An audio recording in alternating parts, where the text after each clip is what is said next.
Patuloy pa rin umanong umaasa si Enrique Hill na magkakabalikan sila ni Liza Soberano. Sa kanyang showbiz update, sinabi ni OG Diaz na hanggang sa ngayon ay patuloy na umaasa si Enrique na magiging sila ulit ni Liza. Napag-usapan ito nang tanungin ni Mama Loy kung kumusta na sina Liza at Enrique at kung magiging magka-date ang dalawa sa Valentine's Day. Nako, imposible yan no. Syempre, unang-una wala na sila. Wala na talaga sila, as a friend na lang sila, sabi ni OG. Meron umanong nakapagparating kay OG na umaasa pa rin naman si Enrique. Imposible yan, no? Ay, bakit? Siyempre, unang-una wala na sila. Ay!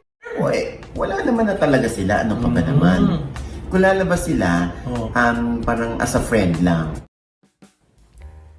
Ken is still hoping na maging sila uli ni Liza, ani OG, na hanggang ngayon ay mahal pa rin ni Ken si Liza and he is still waiting na parang si Ken is waiting lang for Liza's call kung aayain siya o lalabas sila or whatever, parang I got you back.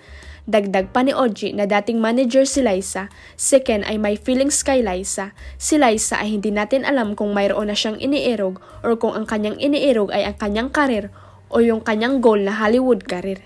Nalungkot naman si Mama Loy dahil walang umanong kasiguraduhan kung babalikan nga ni Liza si Enrique. Tunay at wagas ang kanyang pagmamahal kay Liza. Sabi naman ni OG, kaya who knows baka magkatotoo ang prayer niya.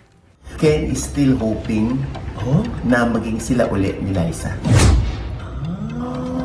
Na hanggang ngayon ay mahal pa rin ni Ken si Liza. Huwag kalimutang i-click ang subscribe button at i-ring ang notification bell para sa latest at legit chika updates.